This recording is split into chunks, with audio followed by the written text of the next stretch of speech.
Welcome back to an amazing episode of Classic Life. Episode 30, Sarthe. That's like 3 decades in episodes if you think about it. This is a pretty big We've been here.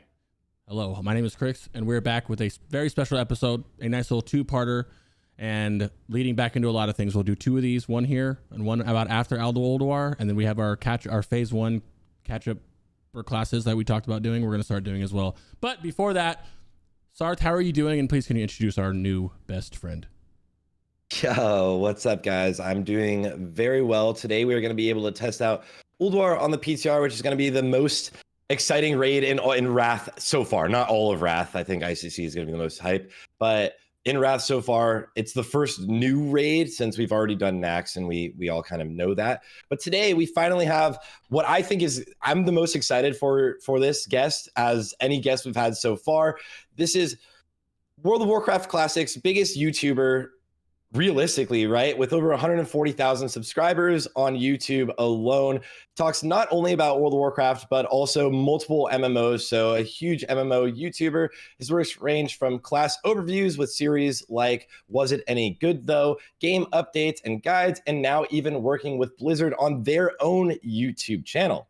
You may recognize his in-game avatar as the little bald gnome walking around Stormwind, but you'll definitely recognize his voice. Willie, welcome to the podcast. Holy crap, what an introduction. I appreciate that.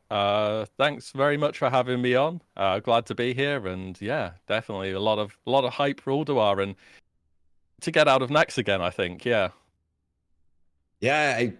Honestly, like I was just saying, I think this is the most excited I am to have a guest because of just all of the things you've really accomplished in the field of YouTube in general, like everything you know about YouTube and YouTube videos and the game and your passion for the game. So I'm really excited to talk about all of that, to learn about everything with you and your experience and your growth and just who you are as a person.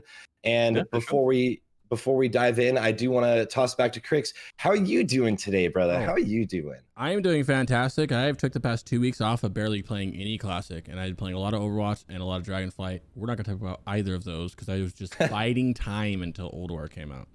I have a good little pass with Ulduar with the fellow Rugs in here. Was my raid leader in there. He's in chat right now. I'm excited to learn a lot about Willie as well, obviously as a content creator. But I also want to know, before we even get anywhere, is you are a fellow... Not just a fellow warlock, bro. A fellow demonology warlock. Support main. 2v1 today. Yo, how's the warlock life, bro? Are you loving it? I know you played. I've watched your content. I know you played a warlock in classic and TBC. So it's I feel like after having played warlock and demonology in classic, now it's kind of ruined.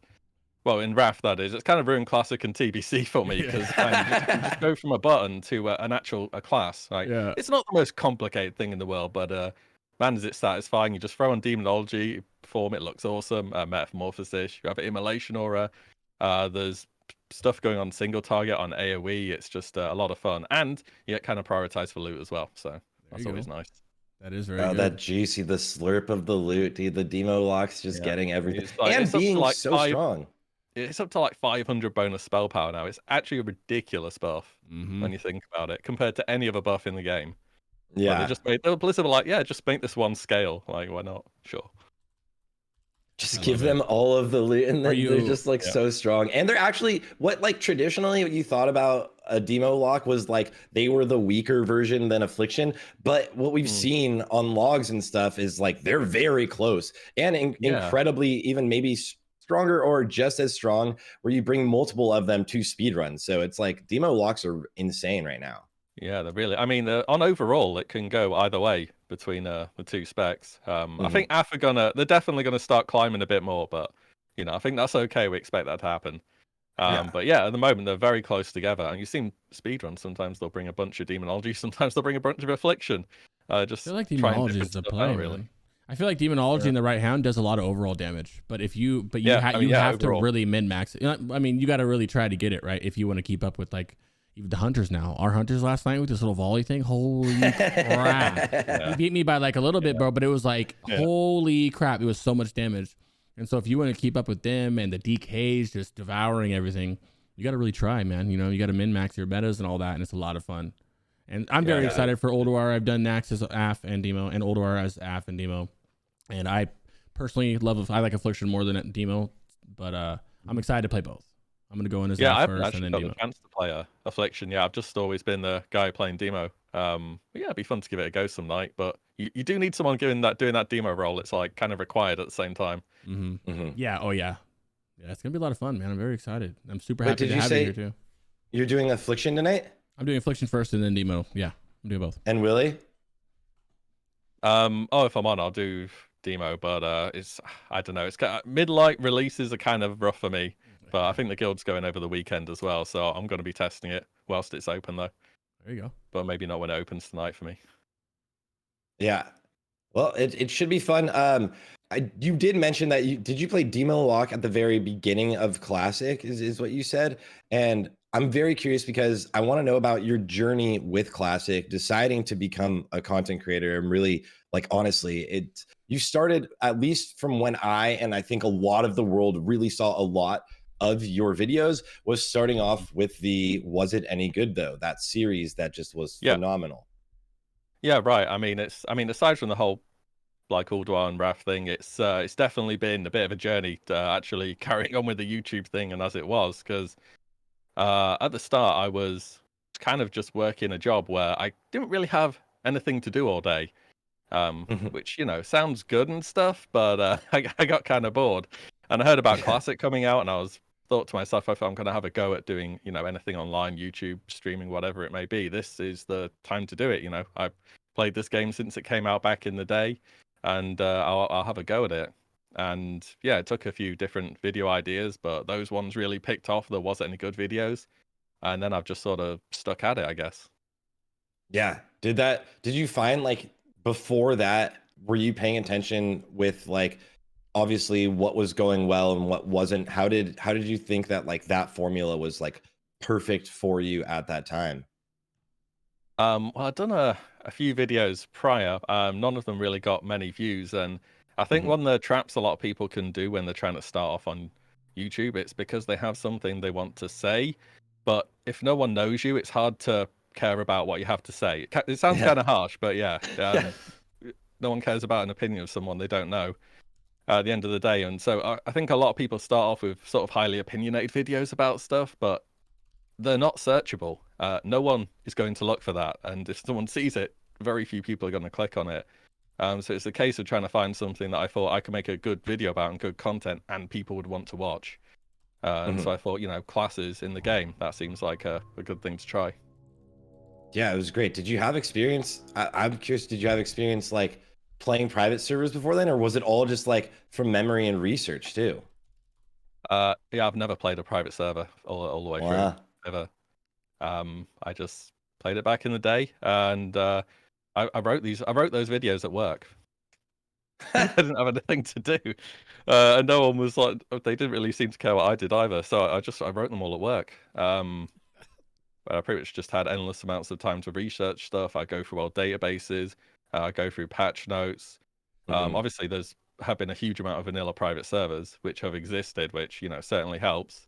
Which I think everyone relies on to a certain degree, and they're definitely good reference points. But I think it's always a good idea to take stuff with a grain of salt and see how it might work in practice, rather than, you know, always just copying everything and trying to lift it and put it in your own words. Yeah, I think you did a really good job with it. I think obviously as the world has kind of responded to those videos, are like all past 500,000 views as like your early days, even as the YouTuber. We've got the Willie notifications on. Yeah, I mean, to be honest, it was kind of lucky, right? It was like, I guess when you're trying to start doing stuff at the right time, it's just so important. Because if I started doing those videos after the game launched, probably wouldn't be doing this. Like, really doubt it. In fact, you absolutely have to be starting at the right time. And yeah, after that, I was trying to find, right, okay, can I think of other things that people might find interesting? Because there's like 9 classes in the game, so I'm like, okay, I've got 9 videos. What can I do after this? You know. That's the trap. We've done like class guides, obvious, or like class deep dives on the podcast always, and I always wanted to have like more, or like I really like the idea of having more guests and talking about everything in the world and learning more about people. And so after those, though, there's always like for us, me and Crix, it's always like this quick lull. It's like, wait a second. Okay, wait, let's get back into like normal podcasting stuff. Because like when you're focused on the class guides, you know exactly what you're gonna do for the next like few weeks, maybe months. Yeah. It was like that for me before Wrath. It was like, sometimes it's a bit of a weird game to be covering because you look at retail, they've got Dragonflight coming out. The content creators are the ones like relaying the information between like the top end and like the viewer base, right? They're trying to put out all the guides on various stuff. With Classic, it's like we kind of already know everything and the information's available. So how can we make it interesting? How can we improve on it or make it better? You do, running up when you're doing the class guides, that's like the easy bit, or when there's a blue post. Your Lich King class, because I remember watching your classic ones and your TBC ones and your Lich King ones. The editing on these Lich King ones were phenomenal. Yeah, you've always stepped it up. Phenomenal. I was like, as a creator. So about that, I got an editor early in the year, so. I thought so. I literally was gonna say, I'm like, you're at that point now. I'm like, how has the creative process changed from when you started in your inception of writing these scripts at work to now? Obviously, this is like your full-time thing, and you have like help with kind of creating some of these videos. Oh, sorry. What do you mean? So like how does the kind of inception of a video, like the whole process of making a video now, how does that really change for you, and like thinking of the idea and everything to like filming, writing, and obviously I guess you now have an editor, right? Yeah. I guess it hasn't changed too much. When I first started, I would I'd have all day to make the videos. I remember I did the entire Priest video for Was It Any Good in a single day at work. Because I'd sort of gotten used to the format on them, and I'd like write in red what I wanted to be happening on screen during each individual bit. And then after that, it was kind of, I just taught myself how to do everything really, in terms of editing and so on and so forth. But other than that, the creative process obviously is a lot more organization in the background, stuff like, I don't know, trying to improve on thumbnails. I don't know, some people might think they get a bit clickbaity, but I don't know, whatever works That's at what the end of the day. everybody says when they go watch a video. They do. I feel like they say it just to say it. Well, you have the haters go there and be like, downvote, clickbait. Yeah. It could be the exact same thing on there. They'll still say clickbait. Yeah. But yeah, I still write every single one of my videos. I think for me personally, because I don't stream, I just do the YouTube side of thing that I need to really focus on making them as good as they can be. Yeah. So you script all? Do you script all yours? Yeah, every single one. So I think now I've written more words about Classic WoW than the Lord of the Rings trilogy. Yeah, definitely. Oh my god. Total. Well, yeah, those class guides I've done just just off mine. The like 45-minute class guides. I script those. Those take /played like 4 or 5 days to do, and I'm not as good as you, obviously. So and you did it for 9 class. I can imagine how much writing you actually had to do with those. That's a lot of typing. It's a lot. Some of the videos, they're like, I think some of the longest ones, they've been up to nearly 30,000 words, which is like dissertation. Yeah, which I hope that you're typing and you're not actually writing now, right? Like, oh yeah. Yeah, I'm not sitting there with my little pen writing it down. I could see Willie with a typewriter just sitting there. Damn it! My typewriter, my little monocle, tapping away. But no, yeah, I've always done that, and then I'll go and record it, and then I'll do some stuff after the recording to try and make it sound better. And since I've got an editor to help out, it's obviously they're better than editing at me, better than editing that I am. Got that right. We can edit that. Yeah. Well, it's one or the other.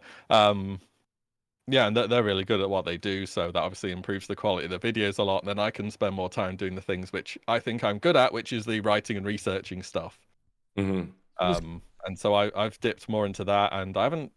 Yeah, I mean, obviously I edited all the videos prior, so I would be able to do it, but it'd be a noticeable drop in quality. So just curious, what do you have your editor? What does your editor do? You do your scripting, you record it, and then you just shoot it to him with your ideas, or do you actually give him all the B-roll and the clips? Sometimes, yeah, it depends what kind of video it is. If it's something where I'm talking about stuff which I've recorded, I'll send it to him. Otherwise, when I'm scripting, I include loads of reference material. So like web articles, if I'm referring to Warcraft logs, the pages that I'm referencing. It's literally like doing a dissertation or writing something for an essay. You reference something if you say it, kind of thing, and I just include those references. So when he's going through, he can pick that out and then do a recording of it and include that. Other than that, it's just yeah, him knowing how to make stuff look good. Yeah, and doing a phenomenal job. It's crazy because then you go to like some other YouTubes, let's just say like me even, and it's just me talking and ranting. Or like Crix's are fully scripted. Actually, one Jerome recently has been making really good, really well edited amazing videos. Hmm. But even then, it's I think your editor has been just on another level, which has been helps just continue the growth of the brand and the YouTube channel. Yeah, I mean, it does get to a point. I think with almost any channel, some channels are heavily dependent on the person who's making the videos editing. But I think with mine, it's mainly about what I'm saying. So it's sort of okay if I think when editing matters a lot more, it tends to be more memey stuff, to be honest. Yeah. Like you can tell if it was to change suddenly and dramatically. Yeah, and it grabs the attention. Like, Yeah. if it's like something really like a lot of editing and well done editing is very noticeable, and like no editing is also noticeable. It's a lot of like talking head. It's easier for like But you fast do that, videos. Sarth, you do that non-scripting well though. I can't non-script because if I non-script, I start talking very fast. So I had the script. That's the only reason I script. You like do it perfectly, bro. Yeah, I don't. It is tough. I gave it a go at some point. I was doing bullet points, and I just didn't think it was as good, so I went back to doing full scripts again. Did you ever end up releasing any of the videos where you did just bullet points, or did you end up like scrapping it? You're like, I need to write this all out. There were a few of them, yeah. It was around TBC. I did some videos where I had a little camera in the corner when I was talking. Oh I yeah, didn't yeah, do many of them, and yeah, I think I did bullet points for those, and yeah, they were all right, I guess. But yeah, I just thought they're better if I was doing it all the way. I feel like when you script, when I script them, I can think of more, right? Like I get better information out because I have more time to think about it, and then I reread it, and I was like, oh, I forgot about this. Versus when I don't script it, I'll be talking, and then I'll post it and be like, oh wait, oh damn, I could have actually added this sentence or whatever, you know? Yeah, especially when you're looking at stuff from how it worked in the past, you can go and look at multiple things and just make sure you're getting it right, basically. Yeah, because you're referencing quite a bit in most of the videos, and like this is the patch where this changed, and this is how this class performed traditionally, and everything like that. And yeah, and you would just gloss over that if you just try to remember it all while talking. Yeah, that's the thing. I mean, you read it a lot. People are like, "Oh, it definitely worked like this back in the day," and you just want to be able to prove that it did, kind of thing. Or have some kind of evidence that that was the way that things did work. Yeah. So yeah. Agreed. Well, that's I mean, I love that you also dove at a time a little bit out of World of Warcraft. What inspired you kind of to play these other MMOs, and what I'm curious what your favorite is, or how they compare even. Yeah, so it was I mean, that happened around the same time that a lot of people stopped covering WoW, or temporarily did, with the whole scandal thing last year. And that's partially because I wanted to just give it a go and see what happens. Obviously, that's something you need to do when you do YouTube. You just need to try new things occasionally. Yeah. But also, it's I kind of guess this goes for everyone here and everyone making stuff about World of Warcraft, is you have a pretty big audience of people saying, I'm going to quit at the end of Wrath. And you're like, well, what do I think is going to happen to someone who's, dependent on making content about this? Can I go more into like evergreen stuff? Like, I don't know, I've done a few videos about how things worked in the past recently, which were really popular. Like, will there always be that interest for the current game, be it Wrath or Kata or whatever else they do? And what's going to happen about seasonal servers? Are they going to go anywhere? What else could happen, So it's really just trying different stuff. And because you don't know how long you'll be able to do something like this for, really. And other MMOs in the genre, I mean, there's a few that are popular, but the big ones that people are talking about in the future, your Ashes of Creation. Yeah. Who knows how well that'll do? Your Riot Game one doesn't even have an alpha yet. They're so far off that you can't, just sit on your hands and wait. You need to try and make stuff happen.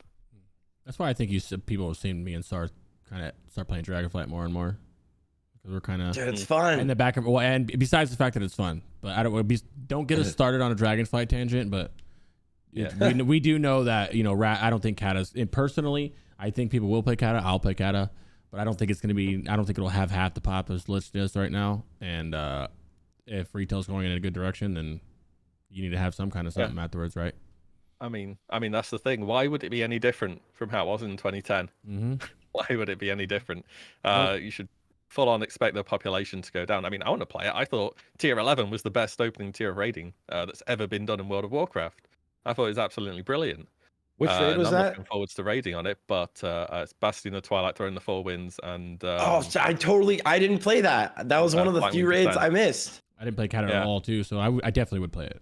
I definitely would have some fun out of it. Yeah. But yeah, I liked it, but I know a lot of other people didn't. We saw what happened with the sub chart back then, right? It dropped off quite a lot.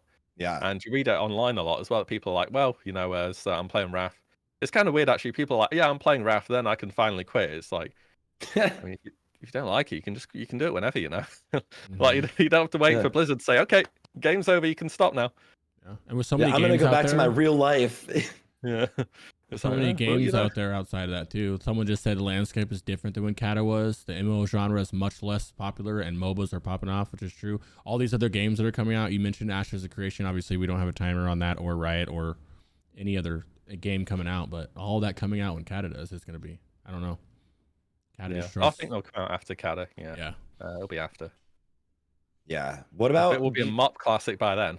Did you do? Because I know you did. Like because New World was like the hot craze for a minute for everybody, and I played for. I mean, I played the beta, and then I played for a day, and I was like, I think there's not enough content. How did you feel about New World coming in as like the first potential WoW killer in a really long time, and then kind of missing the mark a little bit? Yeah, it did miss it quite substantially in the end because the launch date wasn't the best. Now I think I was definitely trying to you know, make it out to be something it wasn't entirely at the time. But when I was covering New World, I never thought, okay, I'm going to be the New World guy now. If anything, I wanted to just cover more broad spectrums of MMOs, like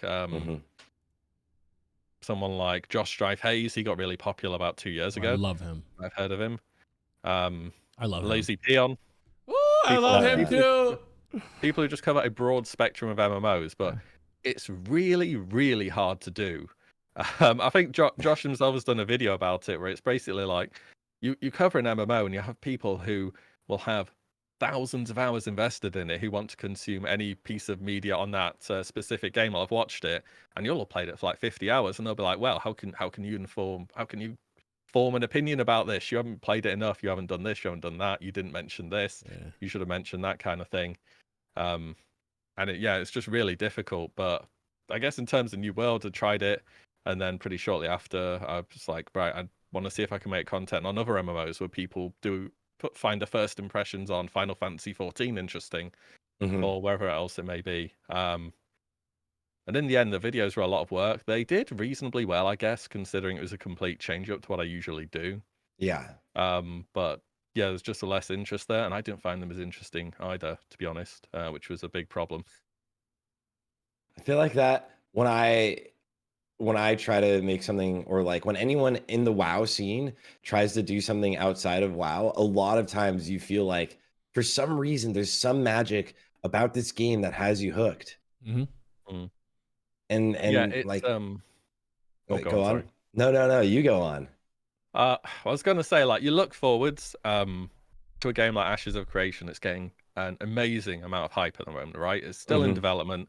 Alpha 2 coming at some point. I've been watching it. Like, I'm going to make videos about it. I can tell you right now. Yeah. Of course I am. Like, I'm really interested about it. I watch the streams at the end of the month and everything. But even if it's good, it's not going to have that staying power that WoW does. When WoW came out as an MMO in 2004, so it has all of this history and this story behind it when people played it when they were younger.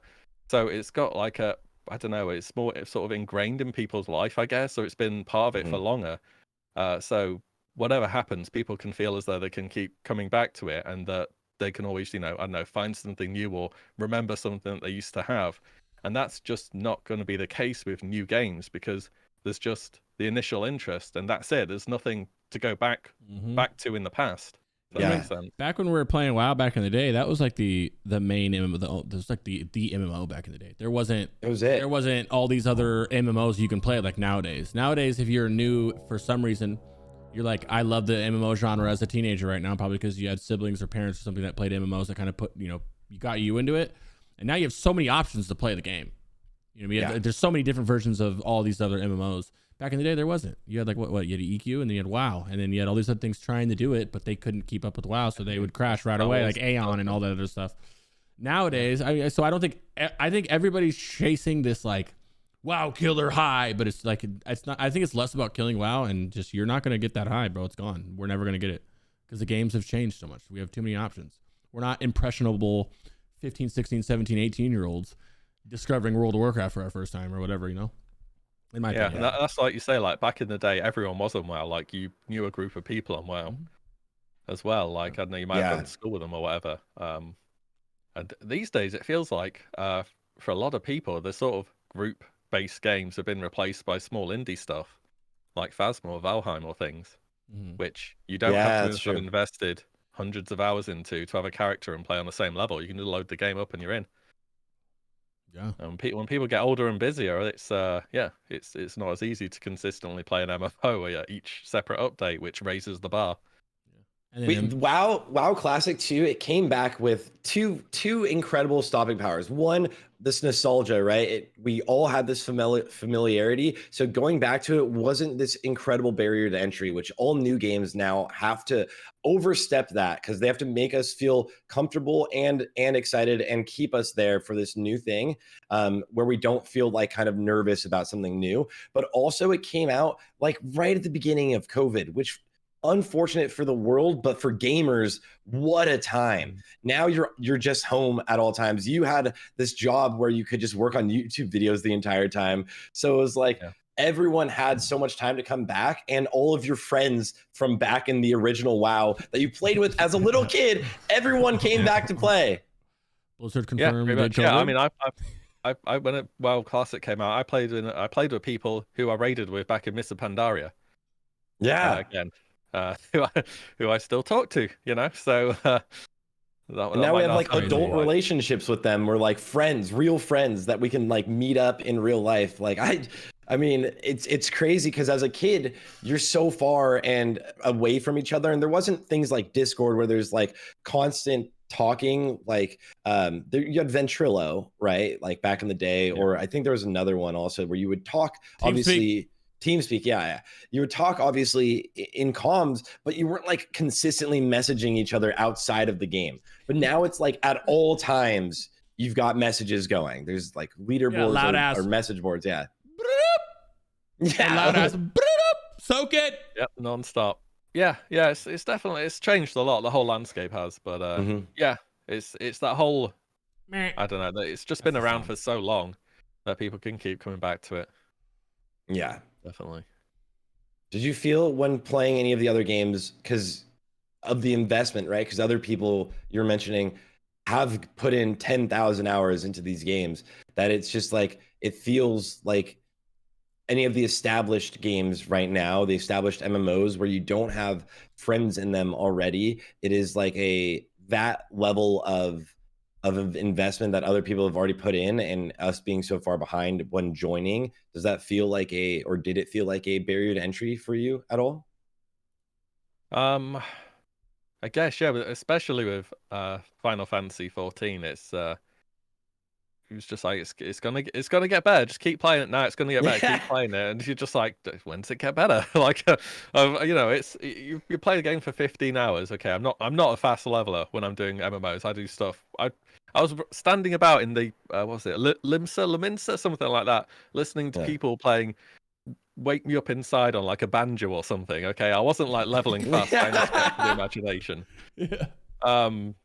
And yeah, it just felt like, people kept saying that it was like I was waiting until the point where I was going to find why other people liked it, but I was never finding why I liked it, if you get what I mean. Yeah. No, I totally do. And that just never happened. And whether that's the aesthetic of the gameplay, something else in between, being story heavy, that's kind of hard to say. The other hand, New World, I did play New World to endgame, and Mhm. I got to endgame, and then I think like a lot of other people realized there isn't an endgame, so Yeah. there's kind of nothing to do unless you want to run around collecting chests for a couple hours a day, which I did, and I was like, oh, I'm kind of bored. They still didn't change Yeah, that that either, was which is crazy. With this fresh that came up, I was hoping they would have added like a something PvE wise. I was huge in the New World until I realized they finally buckled down and were like not doing anything in game. I was like, there's no point in playing. within the first day, I played a lot in the beta, and then I was like, it's just like every different mob you go up against, every different enemy, every different quest is running back to the same zone recolored. It's the same mob recolored with now he shoots a fireball instead of an ice bolt or something. And it's like, it didn't necessarily really change much and grasp me enough. And I was, to be honest, a doomer on launch because I just kept saying if they didn't add a bunch of things between this most recent beta, even not even the closed beta, and launch, it's DOA, and it had a massive launch. Amazon, of course, it's going Yeah. to. Amazon. Yeah. I don't think it was going to be a Twitch wild drops, killer anyway, too. though. To be honest, I don't know who was calling that. I mean, it's been doing well recently. It's definitely had a bit of a turnaround. They had a fresh, like, what, 2 weeks ago, maybe 10 days ago, something like that, where they had a whole huge fresh server that was like a big pack, and it looked fun. I almost did it. A lot of streamers did it, but back to where it was, you know, because there's nothing at the end of the game, so it's like literally back to where it was when it launched, you know. Yeah, but I definitely think it's kind of difficult because you're looking for the reason why you like the game, but you're just constantly being told by other people what the benefits are. But if you never find them yourself, then that's going to be it, really. It's like a TV show. That's exactly like, whenever someone's like, you just have to get through the first 3 seasons, and then it's the best show ever. And there's Trust only 4 me, it's seasons. the best show. Yeah, and you're like, what? Yeah. Why? Yeah. You were invested in this one, like when it was coming out, and you just kept saying to yourself, sure, it's going to get better. And then it did. And I'm happy for you. But I don't have the time anymore. I hate that. That's the thing. That happens with anime a lot. My friends are like, start this anime. And I'll start it and be like a whole season deep and not one giggle. Just watch One Piece. Like, just watch One Piece. Yeah. Like, come on, 2,000 episodes. No. Yeah. Oh, God. It's rough. And you know the thing as well, especially with MMOs, they take so much time to play. I remember I play like 15 or 20 hours of Final Fantasy 14. I thought if this was a single player game, I could be done by now. Like I could beat the game. And people are like, no, just carry on. It's like it's just not reasonable, is it? I liked Final Fantasy 14, but the problem was I like it for the lore because I like the old Final Fantasy turn-based games. I'm obsessed with those. So by default, I want to play all the Final Fantasies because it's that little nostalgic piece for me. And then I go play it, and I want to go to the story because that's what Final Fantasy is about. To me, is a story. But then it's literally nonstop reading, bro. It's literally nonstop reading, and it's not even voice acted the whole time. So you actually have to physically read it the whole time. And then you're in a conundrum because you're streaming. It's like they just want to see the game. But then like you can't sit there and read it all. Read? Yeah, bro. What? You better say it's that expensive of a game. You better fucking speak to me. You know what I mean? Don't worry, because the later versions, they had it all voice acted. You just didn't get there. You had to put in 72 hours. You were almost there. Hey, that's that. Go 3 seasons, you'll get interested thing right there. Yeah. Not to excessively brag on Final Fantasy 14 or anything, it's fine if you do like it. But yeah, that was just one example for me of I just didn't get it personally. I think it's fun in game. I made it in game. I like the raids are fun. It is fun. It's just a little like leveling, and the Palace of the Dead thing is pretty cool. They have this like catch up mechanic for. I got really excited for it, and then like the thing is, so like with World of Warcraft, we have like these lulls, right? We'll have these lulls at the end of the phase for like 2 months for most people, for most players. Now the hype of the phase has entered. Now they're waiting for the next content. And for me personally, and I feel like I'm doing this a lot today, turning things around to my own perspective, and I'll stop. But like that's the time when everything really ramps up, on the other hand, for speedruns. That's when now we've all figured out what strategies we want to do. People have figured out what gear they want to get on all of their ults, so they're all bringing their characters all together to the main raids. So instead of that lull being there, that's when the exciting time really ramps up for the people in the speedrunning community. But I'm curious, like Willie, for you in your journey with Wrath, or even with like TBC on towards Wrath and stuff, like do you ever have any of those lulls, or how's that for you? Like when when things aren't so fresh, what gets you excited about the game? Yeah, I guess that's a fair question. I guess for me, the lulls would happen. Yeah, I tend to be a bit more towards the end of the phase thing. I think it depends quite heavily on what kind of content your guild's doing as well. Hmm. Because, I mean, it wasn't a thing in TBC, but especially achievement runs when you sort of, you've done quite a few of them, and they'll raid's like, okay, and tonight's another achievement. And you're just like, I just want a DPS, man. Let me Yeah. DPS. I don't want to kill all 4 horsemen at the So same time again. someone messes up shocking, and you're like, all right, wipe it up. You're like, oh my god, Yeah. can we just clear this boss? Yeah, I was like, oh god, and then Ulduar's coming, and everything has achievements. Oh no, and people getting on their ults. But yeah, for me, to be honest, in the lulls, when there's less content, I just tend to play less. If I'm honest, I Yeah. think that's okay. One of the I mean, it'll be interesting if we end up talking about Dragonfly, but one of the interesting things about Classic is it tends to be when you've done everything you want to do, there's not sort of anything which is mandating you to log in today and, do your daily things, Yeah. which has been a constant criticism on retail for a long time now.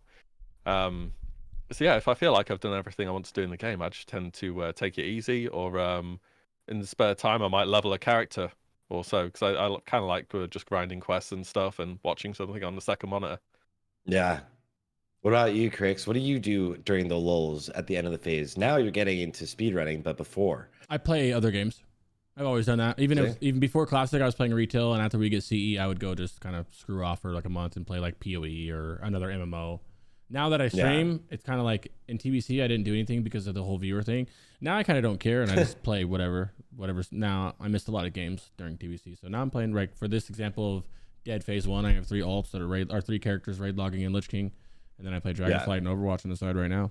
And then say TOGC's out and it's the end of it, and we have a month lull, I'll just play whatever's coming out there.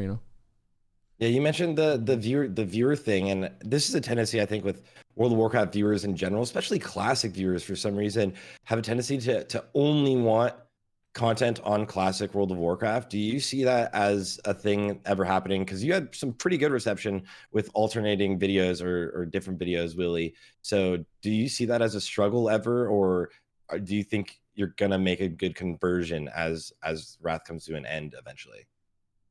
Well, for me personally, I think I'm in a good position in terms of the content that I do for the subject that I do it. I'm just gonna say I've done it for like 3 years or something. I've been consistent at it all the way through. So I sort of want to be in a position where, if somebody was thinking about the game, even though the player base was lower, they may see what I have to put out. So hopefully I'll be able to continue putting stuff out on this subject. And I think at this point, if I was really trying to do something else, which was not related to MMOs, it'd be on a different channel. If it was related to MMOs, I'd probably put it on the current channel, but I don't really see anything consistent happening until like beta of Ashes of Creation. Yeah. Or Riot, whenever that is.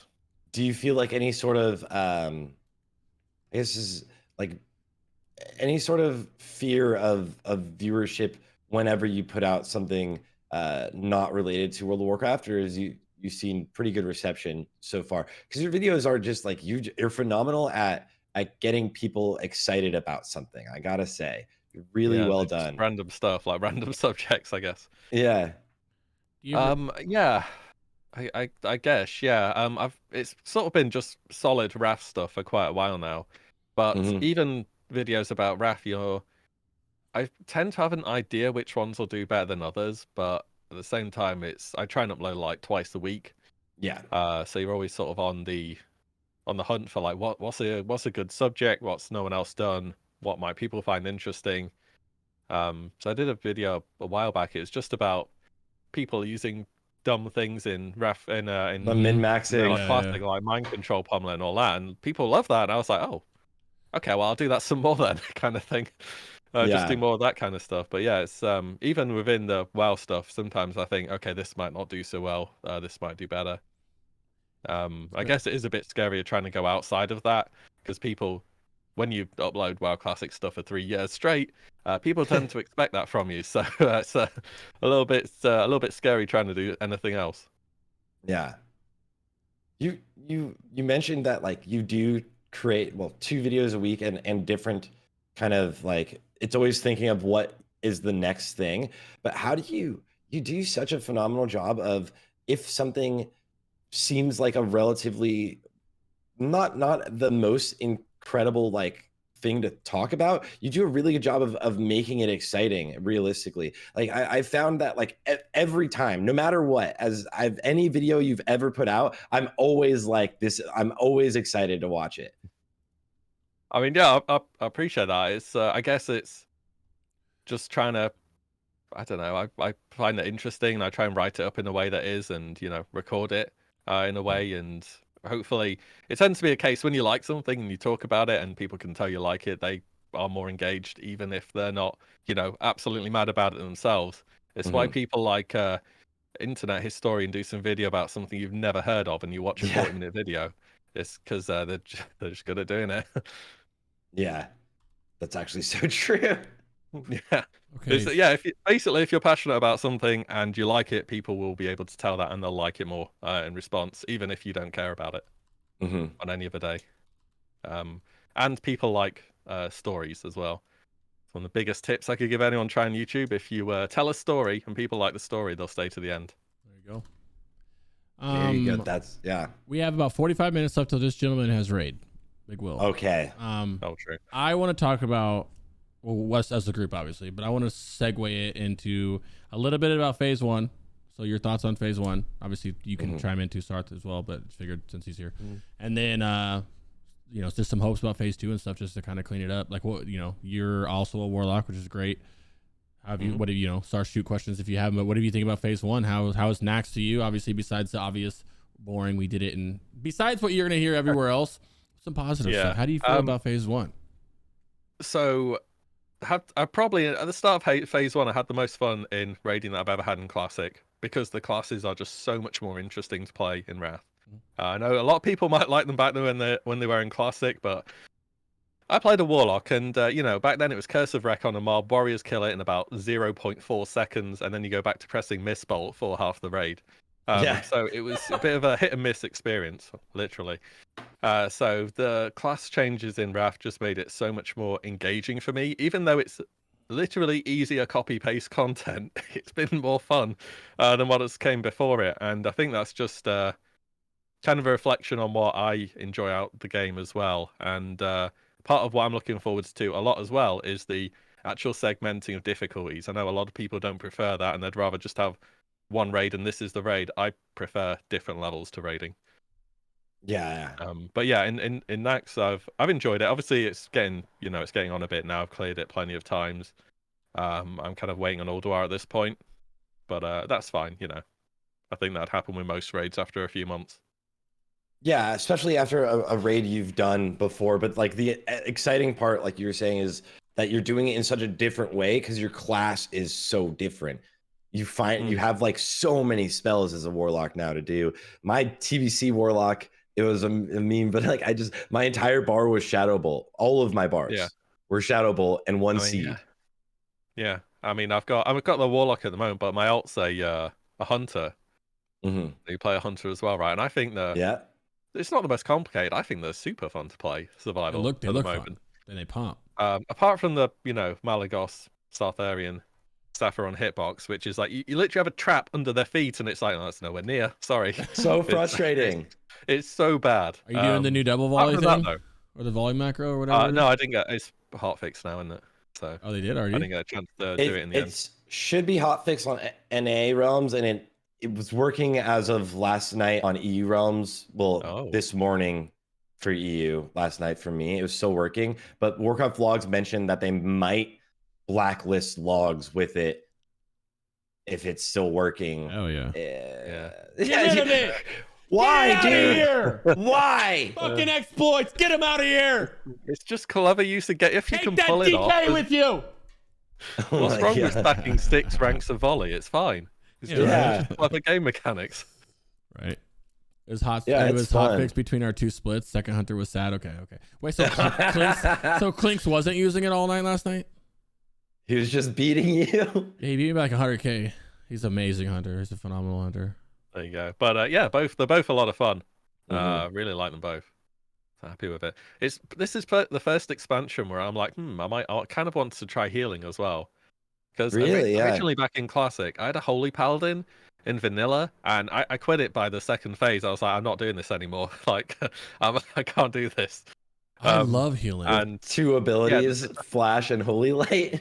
yeah, Are you gonna play Paladin? Okay, here's your Flash of Light rank 7. Enjoy. Okay, that's like the experience. And I mean, they were good, obviously, but what would you play? they weren't the most Paladin? engaging. Huh? What would you play for healer then? What are you thinking? I mean, it has to be Disc or Holy Pally, because other healers get pushed out. Sorry to say, it is what it is. If you're pushing healer, I've done heroic back in MOP and Mythic raiding. The first thing that goes when you're trying to improve performance is always the healers. Yep. So you want to be the best healer because you can't get replaced. Yeah. True. So yeah, it'd only be ever one of those two. And there's the Disc, who's the GM, so he's not about to go. So yeah, it'd have to be Holy Pally. So actually, you could have my spot. Like 3 of those as well. So yeah, I'm not about to start healing anytime soon in practice. But yeah, I think it's starting to look more interesting, this expansion, and that's definitely coming off the back of how few healers can we raid with. And I think it will continue to get a lot more interesting as we go on. You know, people even now are doing speedruns with like 2 healers, right? 2 heals, yeah. Or sometimes double Holy Paladin, but right now the fastest is Holy Paladin Disc. Yeah. Yeah, I mean, those 2 are just like you can't go wrong. You just can't go wrong. But yeah, they cover all bases. Yeah, healing starting to look more interesting. It is because it's also something that like I've never done too, and right now it's like that's actually a good time. It's Crix has a priest, and he's playing Shadow right now mostly, right? But it's still like, yeah, healing is really intricate right now. Healing's a lot of fun. I mean, healed forever but it's just boring to watch in terms of stream. So when I decided to stream, I stopped playing the priest and went with the warlock kind of because it made sense. Yeah, that's fair. That's fair. A lot of fun though. I love it. I love keeping the bars full. That's how my OCD works. Just keep bars full when it means health up. You know. Did you ever think about doing the streaming route, Willie? Because I feel like obviously with doing just YouTube, you have the time to put in this phenomenal and make phenomenal content, and streaming obviously takes a lot of time. Did you ever think about it? Yeah, I've given it a go once or twice right at the start of Classic. I think I just stopped for a bit and decided to focus on the videos, and I tried it again at the start of TBC, and I guess you guys will have a better experience of this, but for me it felt like I kind of ran out of things to do, and I didn't want to raid as much as I felt like would have been required of me if I was to stream consistently. Yeah. Obviously, if you know that's what you do and you love raiding, then that's fine. But like 2 raids at the moment a week, or you know, a 10-man occasionally, that's like enough for me. I also kind of like, because raiding's such a big part of the game, that I kind of want that for me, if that makes sense. Like I want to enjoy it for yourself. Yeah, yeah. Do you know what I mean? Yeah. Totally. So I remember, this is another tangent, but like Soda Pop in the start of Classic said he might not even stream it because he wanted it for himself rather than stream content. And when he pressed the go live button, it's different. And yeah, I sort of got the impression of that. And at the end of the day, I thought, you know, I'm just going to focus on the video side of things, rather than trying to, you know, put time into doing them both. Because I'd have ended up doing a lot of variety stuff if I was streaming, like for sure. But yeah, it's hard to say how well that would have gone. I mean, it was.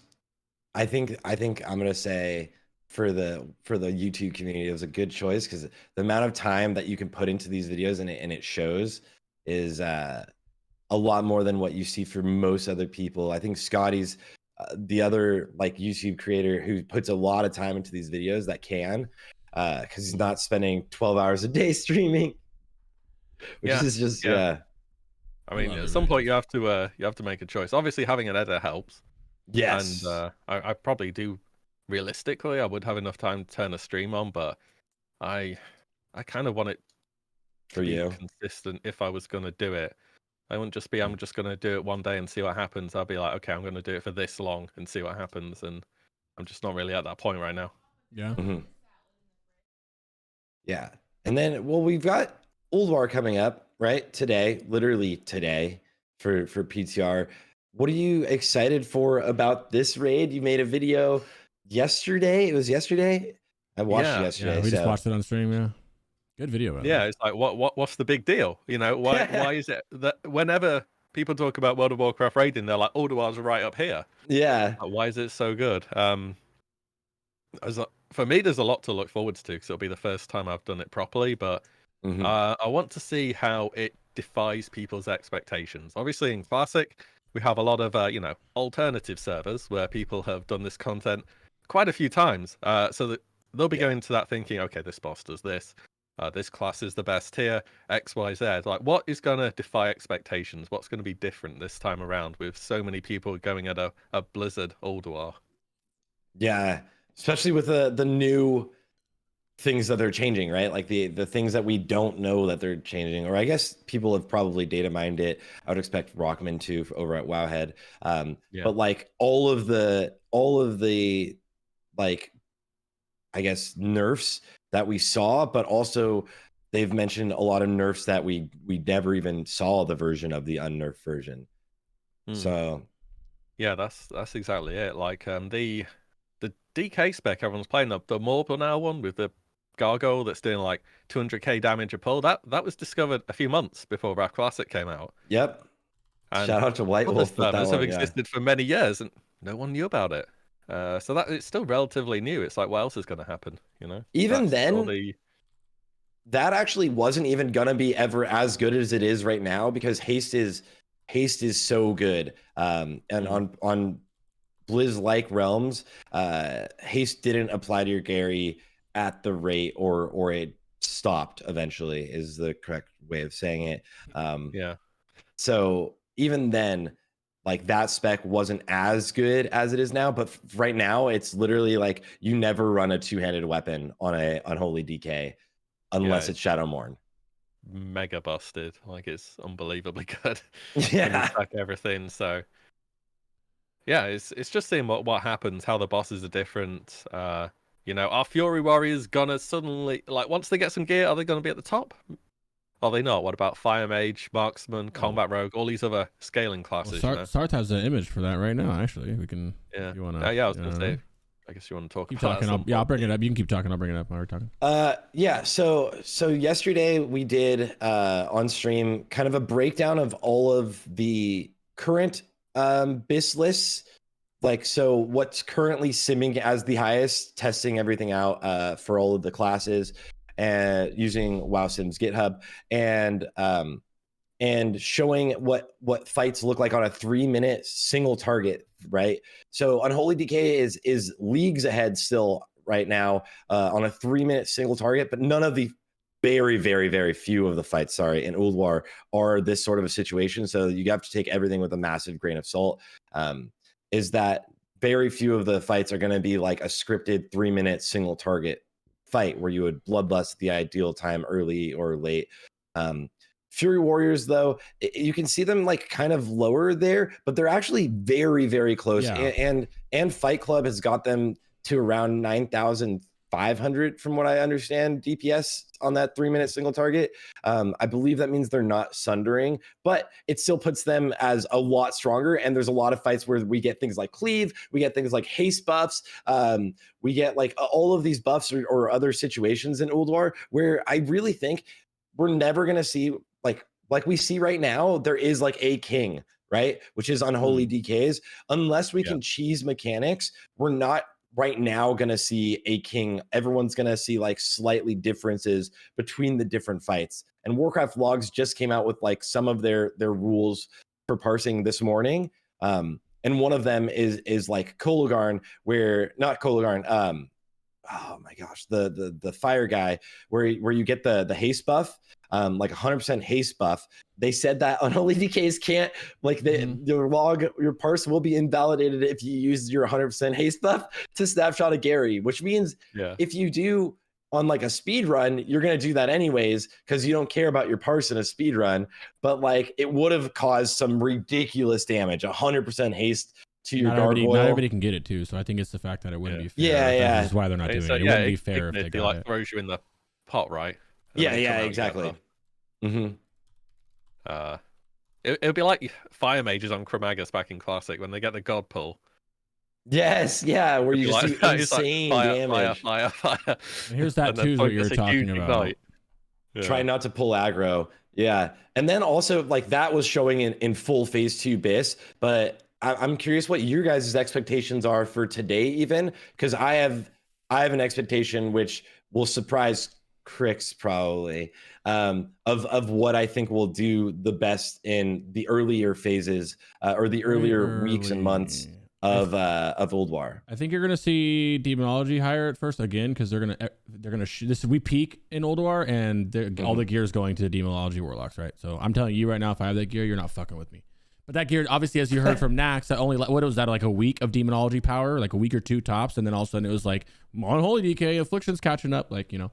So I think demonology by itself, and also as well, I can't say that because affliction in a nutshell is like more complex to play than like whatever. But I guess the people going in their PTR who are actually playing affliction, this is like a wonderland for affliction, for warlocks in general. This is an affliction warlock wonderland. So I'm trying really hard not to be biased here and tell you that warlocks and DKs are going to dominate, but warlocks and DKs I think are going to dominate. But I do want to say that if you look at this, I know you see it going down, like if you see Fury down here, but look how close everything is. Like obviously it's DK, insanely close. You can see the numbers. DK on the is left. kind of stupid up here, okay. But other than that, like you really like everything is much closer than it seems. And this Fury Warrior, this Boomy, this Pharaoh, this Fire Mage, they could be all the way up here. You know what I mean? This is just. I am very skeptical with all the sim stuff. We know this because you know what I mean. But you kind of can't. This is a single target 3 minutes fight. This is what you're gonna get if everybody's playing 100% correctly. But guess what? People aren't going to be doing playing 100% correctly. 80% of the people going into PTR right now, maybe 90%, don't know Ulduar. They're going to do what they do every single time PTR comes up and bash their face into a wall. Their one raid leader went and learned all the fights, and they're going to try to scramble and try to figure it out the whole time. Most guilds, most raids will be doing that. Not all the raids, obviously. And then those raids, I don't think these matter at all. Now, if I use Fusion as an example, the best guild in the world, not really, but I love them and we're the best guild in the world. We're going to go in there. We're going to full clear everything probably before everybody else does. Now, you will see our meters probably look something like this because we know the fights. Everybody in there knows how to press their buttons. We already have everything set up. Like, you know what I mean? So in a guild where you guys are pumping, then you're probably going to see something. I don't know about like this exactly because this is in full phase 2 BIS, but I really honestly think that it's going to be DKs and warlocks and rogues. Another caveat is that the mage sim on this website, there's a separate mage sim that's better than the mage sim on the website. But like this is just like an overgeneralization, right? And we were saying that, or I was trying to say that. But I think actually early on in the phase, especially early on, because Unholy DK gets crazy amount of good gear. So if we get shorter fights, they're going to be unmatched. But I think it's just going to be Warlock and Rogue we're going to see do phenomenal today and the first half. It's like Warlocks really are just going to be like crushing. Unholies, if you don't have good lining up of all your CDs and things, you kind of see a lot go downhill once your Gary's not kind of doing all the damage. And 3 minute is the worst fight for you. It's literally the worst you could possibly do for the most part for those. But I think we're going to see Warlocks and Rogues do insanely strong, and Frost DKs these first few days when people don't know the fights, or the first few weeks even when people don't know the fights as well, are gonna see a lot of power. But I'm curious, what do you think, Willie? What are some of your predictions or things you're excited about?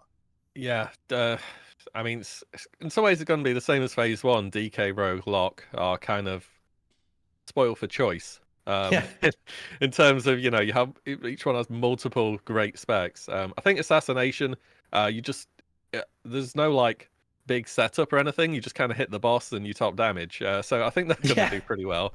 That's so easy. Really, the being simple to play is great sometimes because you can't really do it wrong, which is a big advantage. And like you're saying, if bosses have enough health where boss fights come up to 3 minutes, like Unholy has that big 1 minute power window, and then they're still pretty good after that, to be honest. But they definitely, people start catching them, and especially the locks, and we'll start catching them hard on execute. I think so if I can chime in, sorry to interrupt. Now obviously this is coming from private servers, so I can't use this as a metric. I just want to say that I feel like hunters are very slept on in this tier. I feel like this might be copier, but I think Shadow Priest will be doing much better than what you guys are seeing in Nax when you see Ulduar. In hard mode specifically, I think Shadow Priests are going to pump much harder. I feel like we're going to see Hunters higher than this. And obviously, I don't think that's right about fire. Something's up with fire because fire at the end of phase 2. Obviously, once again, let me say from what I remember and from what I've seen, obviously different worlds. Fire was out pumping arcane, and it's a 3-minute fight, which the thing is something there feels weird. The thing is for mage in particular, their sim on WoW sims, and there's like the sim on the sim website is not the sim to use for mages. And so that one is going to be like completely different. I would say, yeah, okay, that makes sense. I would say fire is going to be much higher than that. I would also, obviously, I don't know. This is me completely speculating as a motherfucker. Don't take this for any grain of salt. But I think Hunter's going to be up there too. I think you're going to see Hunter's pump today in PTR. And I know yeah. So here's one thing, and once again, private server, whatever. But Hunters were absolutely. I will be forever Terra'd. And the only people who know who the fuck Terra is if you know me or you know my content, bro. I've seen some Hunters and some Shadow Priests and some Warlocks do some crazy shit in Ulduar. So I think it'll wait.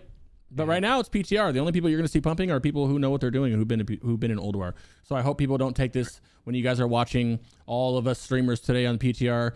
Take it with a grain of salt. Pay attention to who they're with and who they're pumping with. You know what I mean? If you guys go see Orlando, because you're going to see his fucking pumping ass on a Fury Warrior at some point in Ulduar, and he's hard carrying that raid, that doesn't mean you're going to do it. Let's pay attention a little bit here, okay? But I'm excited. Yeah. I'm excited to see all these classes. Yeah. We're going to have an episode as soon as PTR ends, and it's going to be going over everything from phase 2. I'm very survival. Go ahead. I thought a marksman with the increased item levels would be above survival. Yeah, that's the interesting thing, and I'm curious about how that's looking. Because it actually, so the general idea is that you change to marksman once you get enough armor pen, but that's actually supposedly wrong. It's more when you get your stronger weapons, and our weapon is from Algalon, so it's not actually fully exactly where it will be on the simulations because it'll be buffed, right? But still was seeing survival come up on top, which I think was interesting as well. So we'll see how that ends in phase 1. I think a lot has to do also with the fact that we're trap weaving now, and survival does get more of a buff from trap weaving than marksman. So if you're just in a pure fight where there's no trap weaving or something, I think marksman would take it. And I'm curious to see how this ends up, especially with when we get the Algalon loot eye level changes today. I hope there's better boss hitboxes. That's all I'm gonna say. Yeah, dude. I just hope they're better, man. Like I don't want to have to run 10 yards extra and then disengage, and I'm still in melee range. Like, missing also, those traps hurts so much. What's up with Red Paladin, though? Why are they doing this to Red? I mean, oh my god. Honest, Red. I saw Red at the bottom. I'm like, yeah. Can I be honest with you? This is we're past the no changes. It's obviously changes shit. There's no reason in the world that Blizzard shouldn't be like, you know what? Buff, make them even. Give them something to make them right fucking here, bro. Just anything. Just get them right here. This is disrespectful. Why do you need 2 classes this low, bro? You don't need 2 this low. I fucking hate Red Paladins and I hate Warriors. We know this, but they don't deserve that. Like, why not just give them a little bit of hair? Blow something on them and get them a little bit of something. Imagine buffing Warriors right now. Yeah. No, what's the problem is you're gonna buff them and they'd find out some weird tweaky bug with it and it'd be like exponential DPS and all of a sudden they'd be like, oh, now fear. Yeah, but you are right, because what would you do later down the road, right? But maybe they just level up. This just shouldn't happen. Especially, okay, I'll give you that. Fury is not even doing that bad. And Fury, we know what happens with Fury. Nothing happens with Ret. Yeah. I don't care what you say.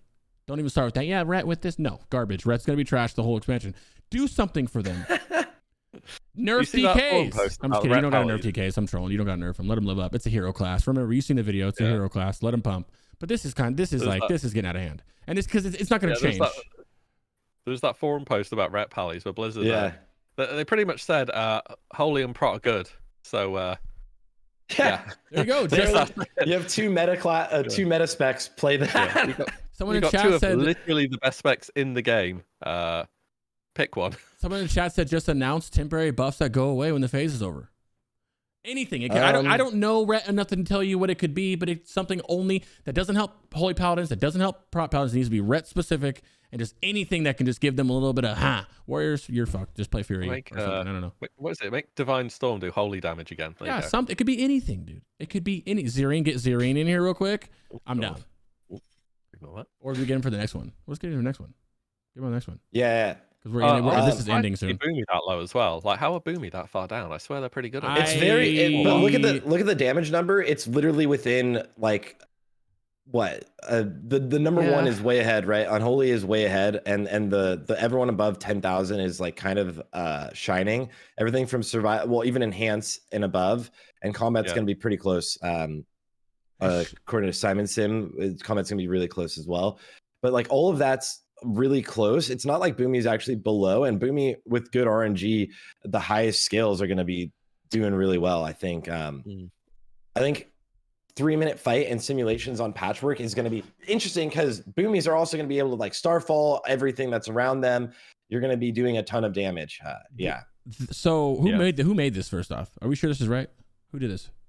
Yeah, it's Biss from current Bisses from the current WoW Sims from but where'd you get it from? Yesterday. Did you make like this? testing the different Biss lists of everyone's Bisses? Okay, I believe you. Okay. I thought it was just from like WoW GG or something. I was about to combat that shit. Okay, I feel like Boomkin will be higher. Yeah.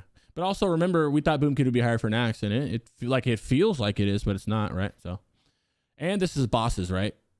It's a 3-minute single target situation. Current versions of everyone's Biss list. Was Boomy simmed with proper Biss Valinir? Yeah, no, Boomy did not get fucking Valinir. All right, Boomy did not get Valinir, and Felipe's butthurt because mages in particular have their own sim that they don't like. I don't know why they use a different one, but mage in particular is the one where I reached out, was like, hey, do you have the numbers for this? Because I don't have the right numbers for this. It's a generalization and an early thing. That's why it's not out in the world. It's an early thing.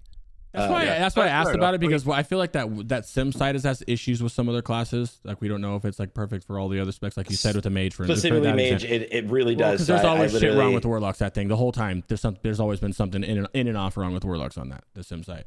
On top of which Biss lists is everybody following? Because you can go look at a Warlock Biss, or not you. I know you know Warlock Biss, but in this example, people can look at Warlock Biss and it's incorrect. It could be wrong. I actually used your list simming against like 5 other people's.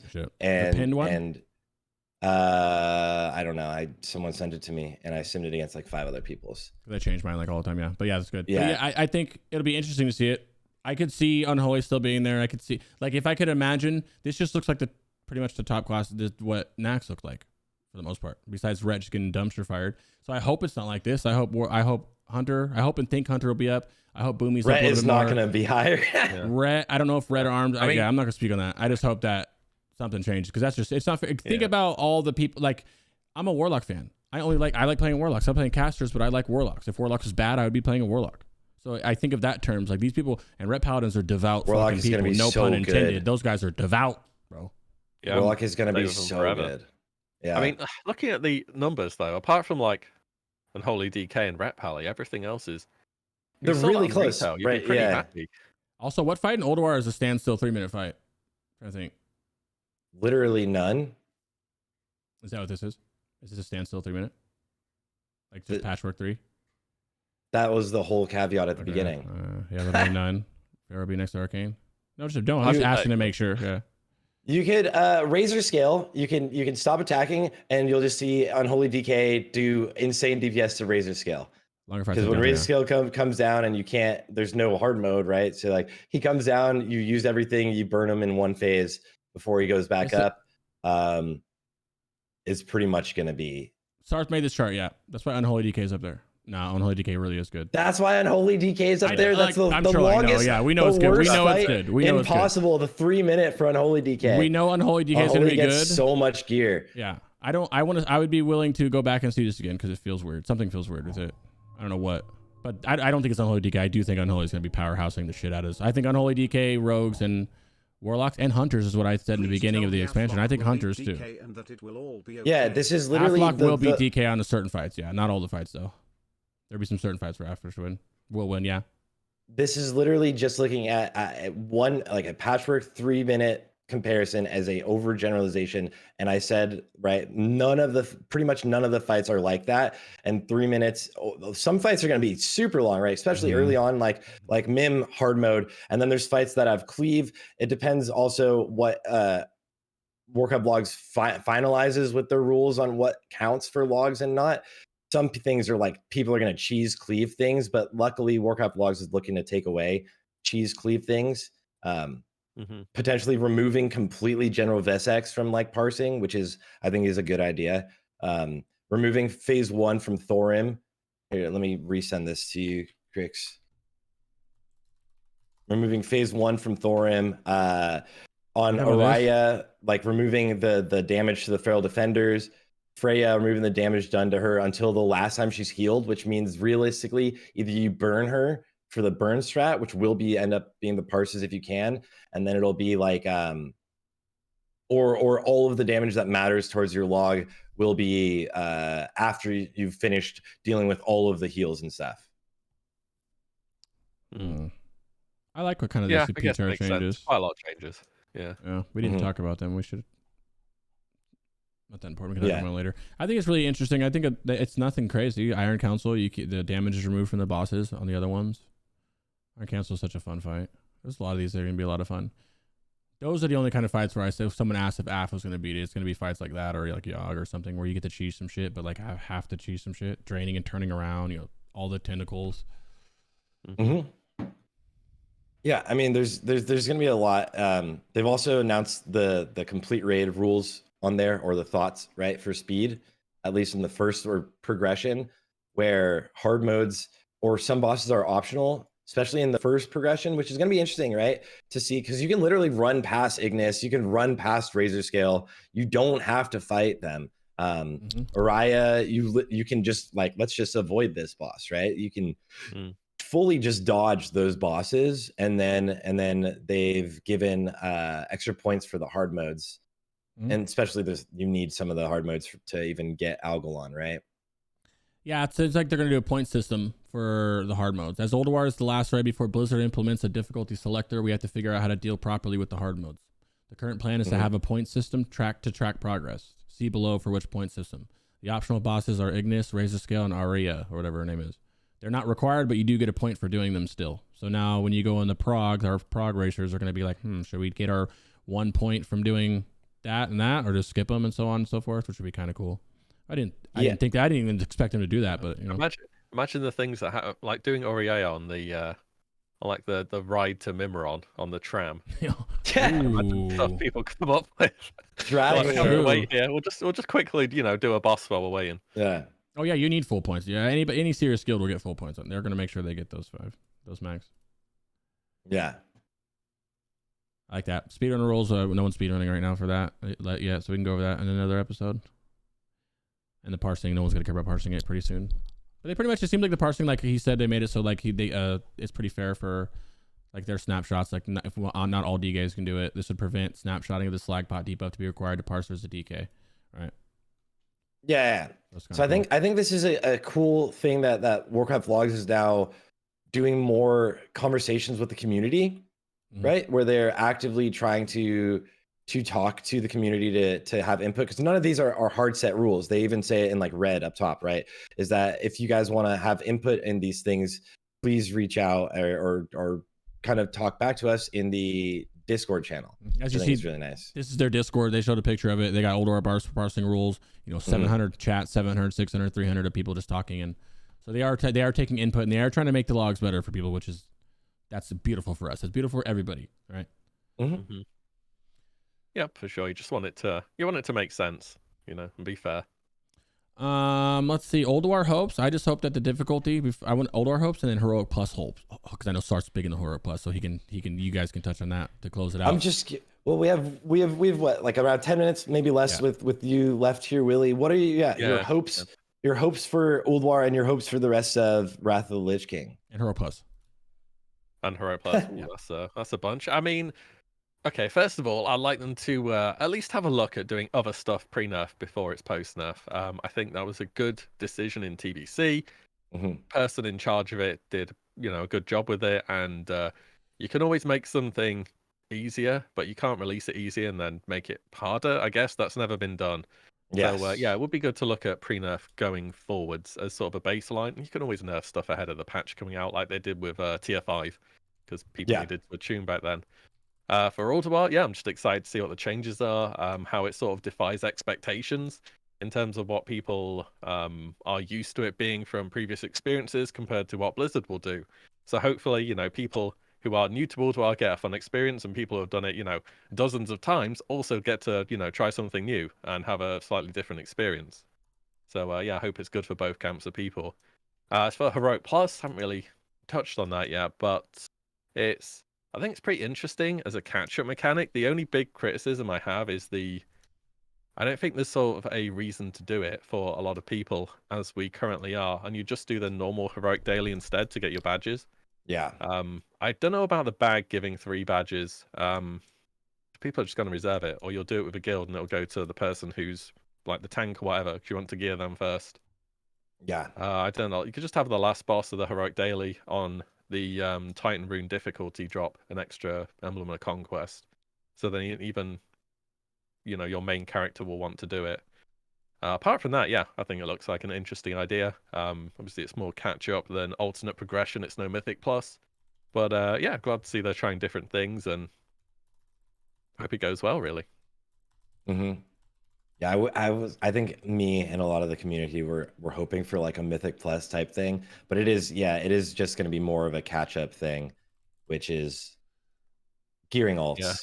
I mean, for Mythic Plus, I think it'd be kind of janky. If you scaled stuff to a certain point, I guess it's the same in retail, though. There's only a few classes which are really viable when you get to high keys. It's like Rogues forever and ever and ever. You've needed Shroud. Ret Pallias would be so excited right now. They do so well in 5-man. Oh my God. They would be silly. Yeah, it's like give them that. Like, it's like, what if you're playing I don't know, an elemental shaman, and there's an ability that one-shots you. What's your defensive cooldown? A totem, grounding. Boom. You don't have one. Elemental shaman? That's a bit of a problem. I guess it's the same in retail, but like in retail, everyone, you know what it's like. Everyone has an interrupt, everyone has defensive, everyone has offensive, and we're getting there in Wrath, but we're not all the way there. There are some classes which just can't really do everything themselves. Yeah, and I think that would get exposed hard by a Mythic Plus system. If you did challenge mode, though, you can tailor that a bit more. But then, like, how do you reward challenge mode? And it's like a one-time thing as well, so it's not got that same repeatable gameplay. Yeah. Challenge modes, though, were a really exciting thing, and like that cosmetic and like getting a title or a mount. Yeah, the Paladin. There's a lot there, but whew, that is that is nice. That is a nice set, but obviously, you know, we don't have transmog yet, so we can't do that, can we? Yeah. I wish they would put transmog in. Let me say something about Heroic Plus. I think it's really cool for catch-up mechanic on gear, but I think it's cope. Other than that, I don't think there's gonna be tournaments around it. I mean, we can make one, yeah, but I don't think it's gonna be that big. I don't think it was enough added to it to make it like, whoa, this is dope. Which is what we wanted. We didn't want it to. I mean, maybe other people did, but I didn't care about that catch-up gear mechanic part. I wanted it for like the competitive aspect of it, and I don't unless they change it again. I don't really think that's going to be doing anything. But hey, at least you can go get your Nax gear without having to do Nax, because you can imagine trying to have to go do Nax on an alt in like 6 months, and nobody's doing Nax, you know. So that's kind of cool how you can just go there and do it. So, next is Titan Rune Daily. Surge Needle reserved, of course. There you go. Yeah. Them doing that is better than them doing nothing. At the same time, I don't want to disregard or whatever the word is for Heroic Plus. I think it's amazing that they did do that, and I am glad they did that. It's a really good way to get gear, like I said.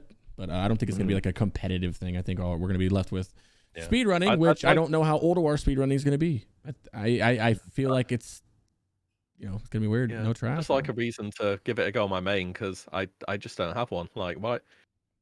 It's, you know, as min-maxy as it sounds, why would I do it when I can do a regular heroic and get 3 emblems of conquest, and it's going to take me, I can pug it and it'll take me like 20 minutes. That's very true. A harder version for like the, I don't know, maybe some abyss crystals. What are they going to be, like 30G? Flame caps? Flame caps? Any flame cappers? Hey, can we get some, like, Blizzard, if you're watching, can you like up the spawn rate of flame caps or something? Because those are getting like 60 gold a pop, and they're getting expensive. They're so, dude. And now, hey, and they're going up more. You know why? Because now people are going to start playing Fire Mage. So not yet, but eventually everyone's gonna be playing Fire Mage. So you need to make people make flame caps like on potion with CD. Why would you do that, Jordy? Shit, no.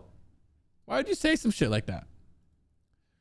Blasphemous. Yeah, that's a good That's idea. some shit Sarthe would say, bro. Get that out of here. I mean, they left armor parts, right? So they did. Flame caps next. Flame cap. The armor part thing, they're a 2-minute cooldown now, so you can't. Here's the deal. They got to do something with flame caps, but they're expensive. Yeah. I'm just jealous of everyone sitting on their piles of flame caps. Yeah, I bought like 3,000, 4,000 before launch because at like a silver, like 50 silver each, 20 silver each. It's pretty increased spawn rate. Yeah. Willie, I know you have to head out soon. Sarthe, did you want to close it up or any last said moments before I just say simply thank you, Willie? I love you, and I'm glad that you came on here. I hope to see you in the second roundup one coming up. You're amazing. Really. Your beard is phenomenal. It's lovely. I wish I could do that. Instead, mine just looks like shit. It looks like I tripped and fell in dirt 24/7. Yours looks amazing. Yeah, Sarthe. Okay, yeah, okay. That was actually great because you would be like, all right, Sarthe, do you have anything? And then You know me. Thank you. Yeah, I just want to say thank you for coming on the podcast, Willie. Thanks for being so responsive and so available because this was so fast. I'm really excited to get to know you and to have you on the podcast and to learn more about everything you do. And I'm excited to see how you feel about Ulduar after this weekend. Yeah, for sure. I mean, yeah, thanks for reaching out and having me on. I'm always up for talking WoW, so definitely be about for a part 2. We'll reconvene and share feelings, and hopefully it'll be positive stuff. And just appreciate it. Nice, there you go. And then on the next episode, we'll watch your video about Ulduar PTR, and it comes in full circle. The content. We'll just keep it going. Yeah. Yo, I just urge everybody with the PTRs coming up, if you can play the PTR, to play it. Make sure to use the add-on my slot. That'll save you some time. If you don't know about it, ask any streamer in the world about it. They'll tell you.